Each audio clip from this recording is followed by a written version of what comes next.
Le voyage, l'exploration, la découverte, on peut dire que c'est le nerf de la guerre dans One Piece. Depuis le tout début, c'est ça qui nous fait vibrer dans ce manga. C'est ça qui nous donne envie de suivre les Mugiwara, leur grande aventure qui dure déjà depuis 24 ans. Mais vous l'avouerez, il y a une grande différence entre la première et la seconde partie de l'œuvre. Outre l'évolution des personnages, il y a une forme de pouvoir qui a fait sa grande apparition. Cette Triforce permettant à quiconque la maîtrise de grimper jusqu'au sommet de ce monde. Mais la connaissez-vous vraiment? N'êtes-vous pas perdu avec tous ces termes et possibilités d'évolution? Car ça tombe bien. Ici, on vous explique tout sur le sujet. Hello les accros de One Piece, c'est Silver et Copper. Bienvenue sur Raftelli, la chaîne dédiée à tout l'univers de One Piece. Et oui, on continue sur la nouvelle structure. Le test durera au moins 2 semaines et on a eu pas mal de retours. On les a tous lus et pour le moment, c'est une majorité de oui pour la nouvelle façon de faire l'intro. Mais bon, on a aussi vu des noms, alors un peu de patience. Et pour la vidéo d'aujourd'hui, c'est une grosse update d'une vidéo sortie pour nos 400 abonnés. Ça fait vraiment un moment, il fallait vraiment refaire ça. En tout cas, merci à tous. En voyant ça, on se rend compte à quel point la chaîne a évolué, à quel point on a de la chance de vous avoir, et on ne sait vraiment pas comment vous remercier. Eh bien si en fait, ce sera ce dimanche. Mais un peu de patience. Et pour ne pas rater ça, jeune pirate sans drapeau, rejoins-nous dans cette folle aventure. C'est aussi simple qu'un abonnement pour toi, et nous, ça nous aide énormément. Mais place à la vidéo. Allez, c'est parti! Partie 1, petite historique.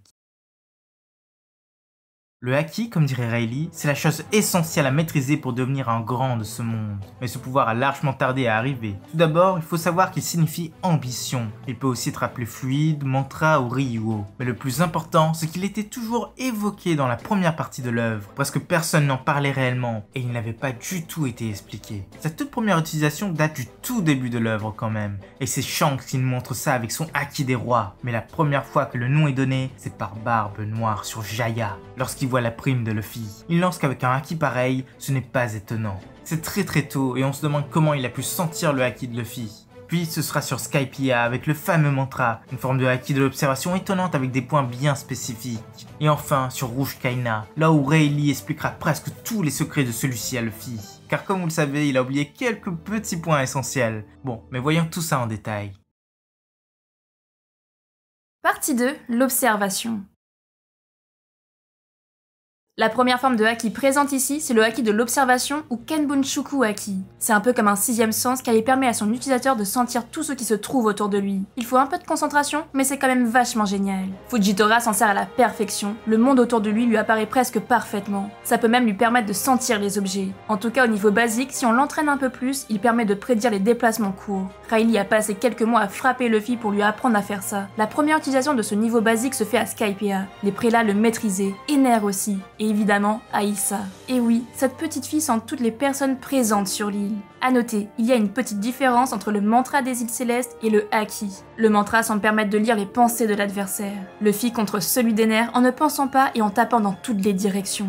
Ce haki a forcément un niveau 2, quelque chose de bien plus poussé. En fait, l'utilisateur va toujours voir dans l'avenir, mais bien plus longtemps. Il va voir des brides de discussion qui vont arriver, des actes, des attaques, des choix, des surprises. C'est très utile dans la vraie vie, et surtout pour éviter les attaques surprises. Les premiers à montrer une telle chose sont probablement les amiraux à Marineford. Ils se sont fait attaquer par des utilisateurs de haki, mais ne saignent absolument pas. Ils ont déformé leur corps grâce au pouvoir de leur Lugia. Enfin, ça n'a pas été confirmé. Mais le premier vrai utilisateur du niveau 2, c'est Katakuri. Le second de Mama, autant dire que ce n'est pas du tout répandu. Et le tout dernier confirmé, c'est Luffy. La liste est bien courte. On espère quand même que les empereurs seront très vite confirmés comme ayant celui-ci.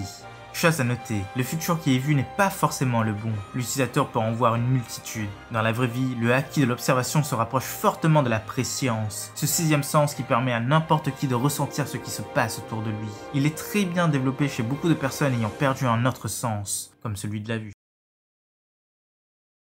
Partie 3, l'armement. La deuxième forme de haki, et peut-être la plus importante, c'est le Buzoshoku haki, ou haki de l'armement. C'est la forme qui permet de se défendre et d'attaquer. Il permet à l'utilisateur de se couvrir littéralement de pouvoir, de s'équiper d'une armure invisible. Il n'y a pas de secret, celle-ci est si résistante qu'il peut encaisser de nombreuses attaques sans broncher et attaquer plus efficacement. Enfin, tout dépend du niveau de maîtrise de l'utilisateur. S'il est nul, bien ça ne tiendra pas, ou simplement s'il tombe sur plus fort que lui. Ce haki permet également de toucher le vrai corps des choses. S'il attaque un Logia, il touchera son vrai corps à l'endroit de l'impact, et il lui fera aussi mal que s'il n'avait pas de fruit du démon. Avant l'ellipse, son utilisation n'était pas signifiée dans l'œuvre, mais juste après, les parties recouvertes de haki deviennent noires. Il ne faut pas croire que ce sont deux formes différentes. Par contre, il y a pas mal de niveaux supérieurs au haki de l'armement. On va donc simplifier l'ensemble en parlant de branches. La première branche concerne les objets, car oui, on peut recouvrir tous les objets avec du haki. L'objet devient alors momentanément plus résistant, plus tranchant. C'est principalement utilisé pour les épées. Zoro le fait d'ailleurs très bien. Pour cette branche, il y a même un troisième niveau, c'est le recouvrement éternel. L'utilisateur recouvre l'objet de haki, mais le détache de son corps. Il l'imprègne à vie.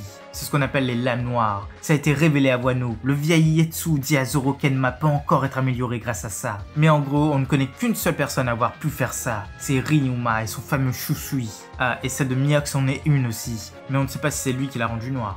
La deuxième branche, c'est une continuité de l'attaque. En gros, il existe une façon plus dangereuse d'attaquer avec le haki que de taper comme un bourrin, n'est-ce pas Luffy? C'est la forme évoluée. L'utilisateur recouvre ses poings d'une énorme couche de haki de l'armement, et lorsqu'il frappe l'objet ou la personne, celle-ci s'imprègne et brise tout l'opposant de l'intérieur. Riley l'utilise à Sabaody pour détruire les menottes explosives de Keimi. À Wano, c'est appelé Ryu. Le vieil Ogoro le maîtrise et l'a appris à Luffy. C'est une technique redoutable qui peut soi-disant pénétrer la peau des empereurs.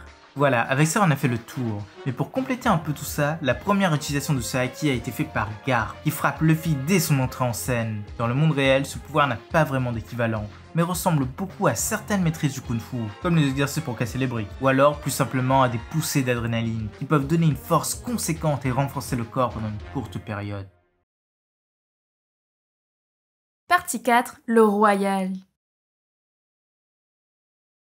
Et forcément, le meilleur pour la fin, le haki des rois ou Aoshoku haki, celui qui prouve que t'es dans le top 5. Contrairement aux autres, il ne peut pas s'apprendre, mais il est inné, c'est un don distribué à la naissance, il ne peut en être autrement. Mais pour l'éveiller, c'est bien plus compliqué, il faut subir un choc. Du coup, il existe des utilisateurs qui ne l'ont jamais manifesté de leur vie. Bref, la fonction de base de celui-ci est de créer une onde qui perturbe toute personne aux alentours. Si elle est assez forte, les faibles tombent dans les pommes, c'est une marque de supériorité. Shanks l'utilise pour la première fois et la deuxième fois d'ailleurs. Il fait tomber une grande partie des enfants de Barbe Blanche dans les pommes grâce à celui-ci.